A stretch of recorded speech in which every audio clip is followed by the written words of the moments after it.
Morning, fellow lords of gaming, and welcome back to another episode of Marvel Future Revolution.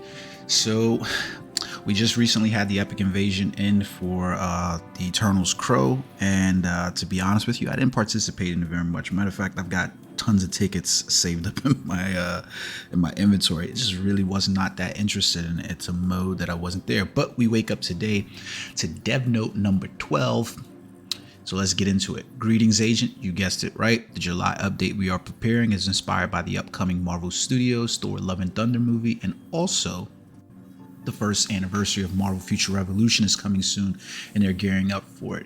So it looks like they're going to probably celebrate the actual global launch release, not the soft launch release inside here. So let's check this out, what they've got in here.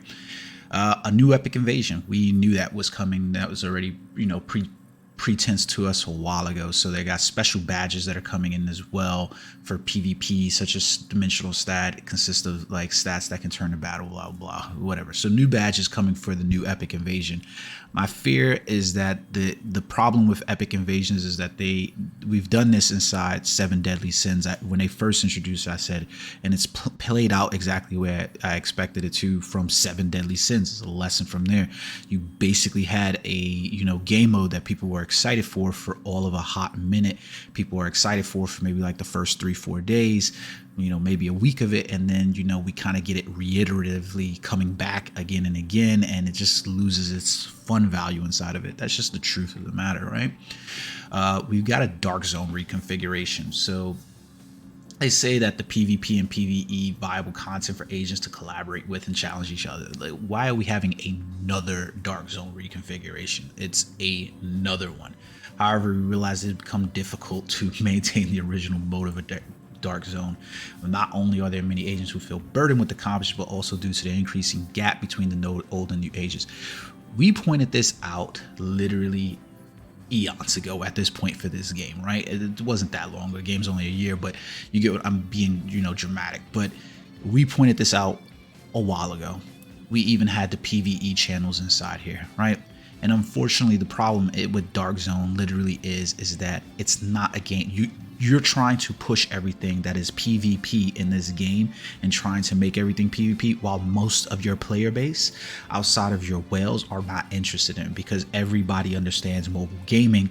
When it comes to PvP, it is a pay to win scenario, and everything that you're doing isn't helping the situation because your mall is messed up and you're not getting players to a point where they will ever catch up in your game.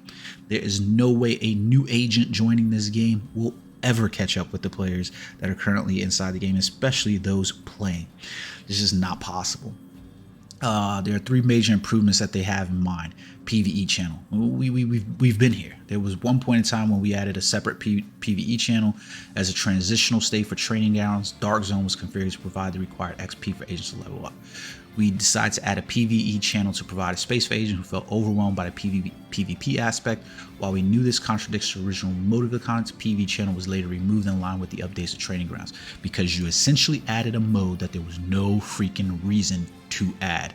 To restore the original fun of the Dark Zone, we had most requests to reinstate the PvE channel, but things are a bit different now, and we agree with our agents that the Dark Zone PvE channel is necessary due to the large growth gap among our agents. However, to keep the original purpose, we plan to distinguish the PvE channels and reward balance from the PvP channel.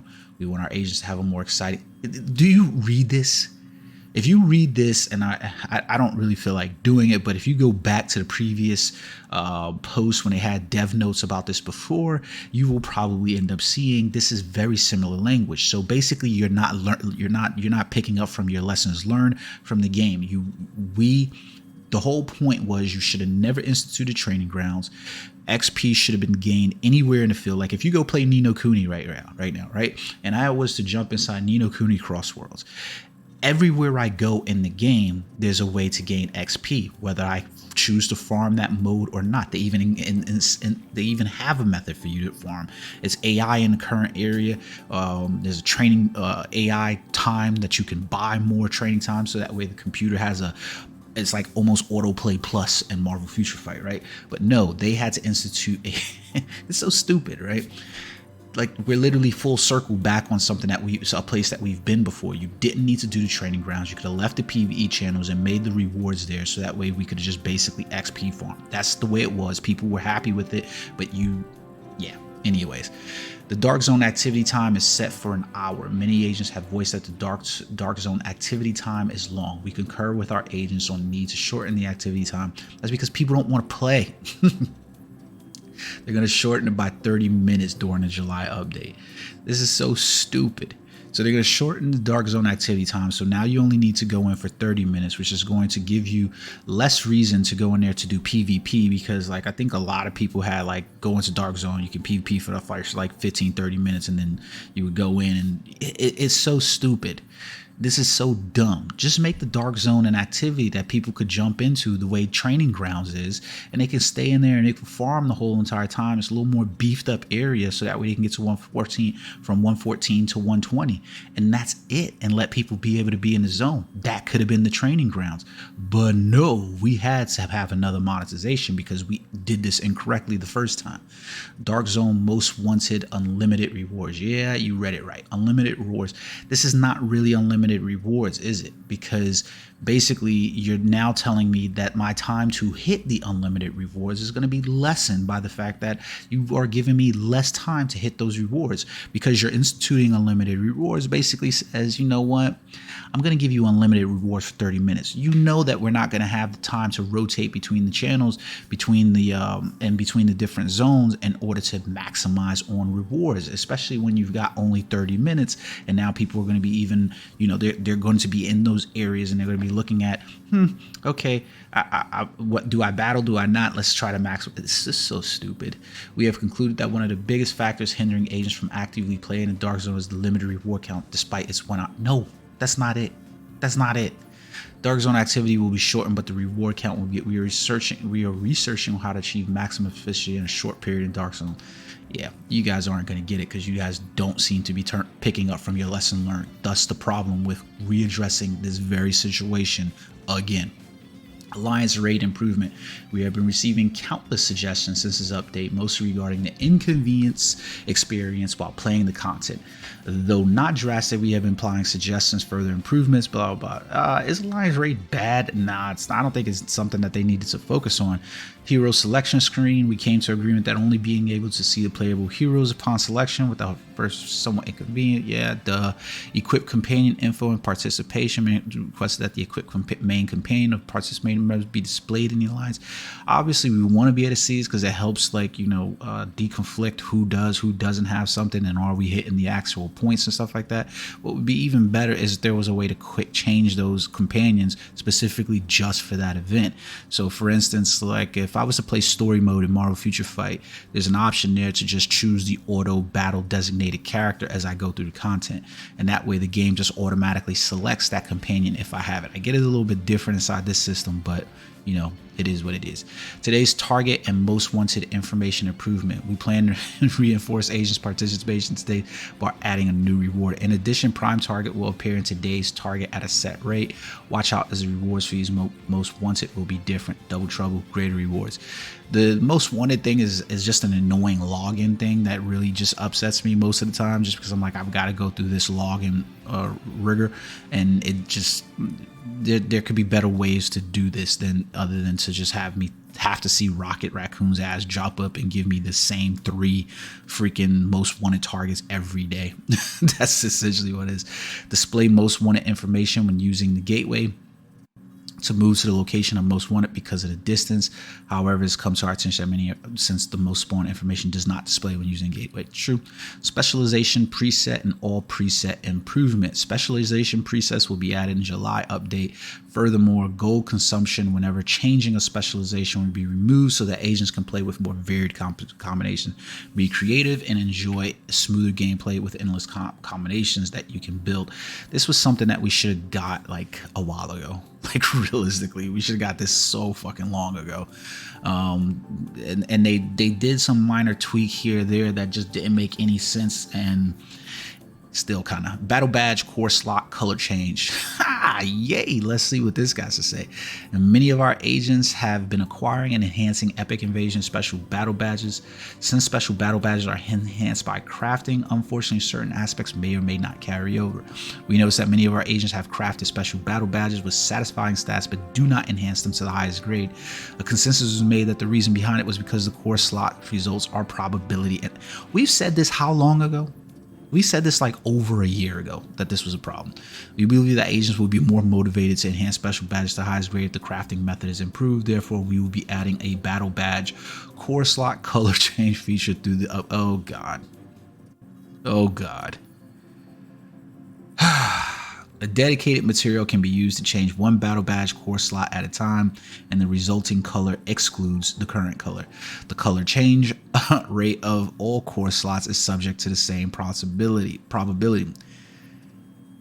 Oh god. So basically what you can read from this right here is we have a new Marvel Mall monetization feature. Okay.